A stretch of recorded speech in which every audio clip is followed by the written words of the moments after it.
नमस्कार। Arvind Kumar coaching classes में आप सभी लोगों का स्वागत है। आज का टॉपिक हमारा त्रिभुज की समरूपता के लिए कसौटियां।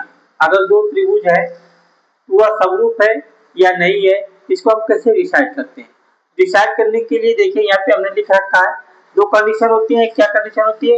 यदि उनके संगत कोण बराबर हो तथा उनकी संगत भुजाएं अनुपात में हो अर्थात समानुपात में हो, तभी हम कह सकते हैं कि दोनों त्रिभुज क्या होंगे, समरूप होंगे। कैसे कैसे हमने यहाँ पे ये लिख रखा है। इस फर्स्ट पॉइंट को हम लोग दिखाएंगे। यहाँ पे त्रिभुज, ये त्रिभुज में बना रखा हूं, इसको देखिएगा कि उनके संगत कोण बराबर हो।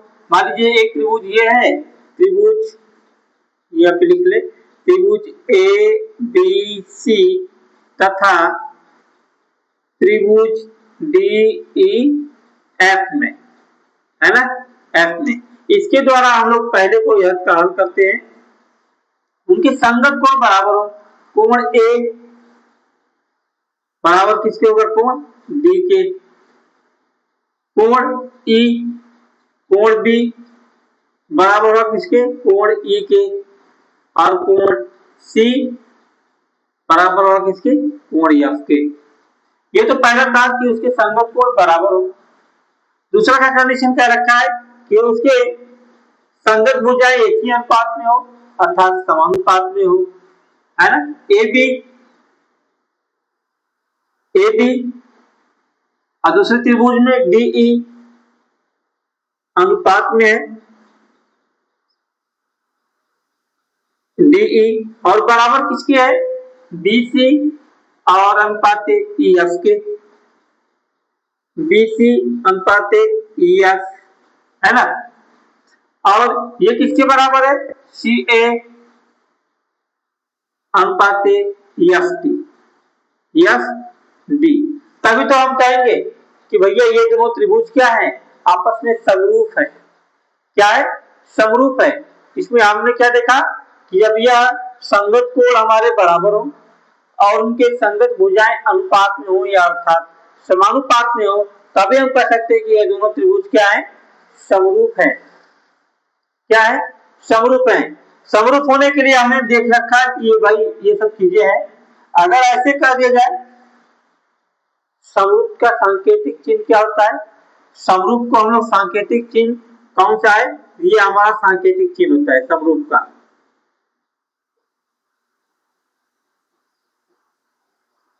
है ना।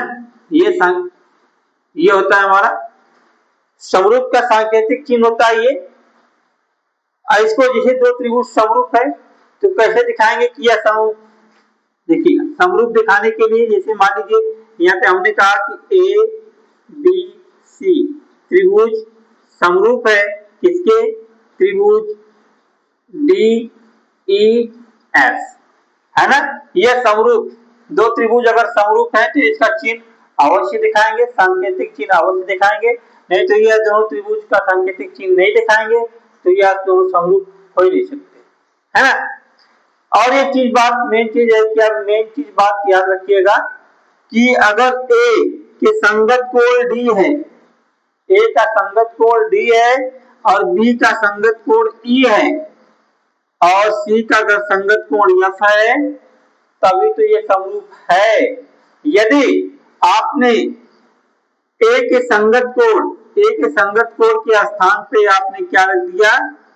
यफ रख दिया, यफ, और यहाँ पे डी कर दिया, तो क्या ये समरूप है? कदापि नहीं, ये समरूप नहीं हो सकता। ये आपका आंसर गलत हो जाएगा क्योंकि संगत कोण समान होने चाहिए। अगर ए का स्थान पहले है, यहाँ पे देखिए संगत कोण ए का संगत कोण डी है, तो हमारा संगत कोण जिस स्थान पे ए है उसी स्थान पे डी भी होना चाहिए। तभी तो हम कहेंगे कि ये दोनों एक दूसरे के समरूप हैं, है ना। डी का स्थान भी क्या होना चाहिए? पहले स्थान पे होना चाहिए, तभी तो हम कहेंगे कि यह समरूप है। किसी का भी स्थान, जैसे यहाँ पे बी है, बी का स्थान अगर दूसरे पे है तो ई का भी स्थान दूसरे पे होना चाहिए। अगर इनका स्थान यहां हो गया तो समरूप नहीं होगा, है ना। इसी चीज को क्लियर कर लीजिएगा, ठीक है। यह हमारा हो जाता है समरूप का सांकेतिक चिन्ह। तो हम कहते हैं कि त्रिभुज ए बी सी समरूप होगा किसके? त्रिभुज DEF के। ये समरूप था। अगर सर्वांगसम कहा जाए, हम लोग क्लास 9 में सर्वांगसम के बारे में पढ़े थे। सर्वांगसम क्या होता है? ये सर्वांगसम का सांकेतिक चिन्ह होता है ना? अगर दो त्रिभुजों की सारी भुजाएं, सारे कोण अगर बराबर हैं तो हम कहेंगे कि वह सर्वांगसम है। तो दो त्रिभुज सर्वांगसम है तो वह समरूप हो सकते हैं, लेकिन दो त्रिभुज समरूप है तो सर्वांगसम नहीं हो सकते, है ना? क्योंकि यहाँ पे देखिए, जो भुजा है ये बड़ी है, ये छोटी है ना? यहाँ पे यह भुजा बड़ी है और ये छोटी है, तो ये समरूप हो सकता है। लेकिन सर्वांगसम होने के लिए क्या कंडीशन होती है? कोण तो बराबर होने चाहिए, भुजा भी हमारी सारी की सारी बराबर होनी चाहिए, सारे के सारे मान बराबर होने चाहिए, तभी तो वो सर्वांगसम होगा, है ना? मिलते हैं कल समय में। थैंक यू, तब तक के लिए थैंक यू, नमस्कार।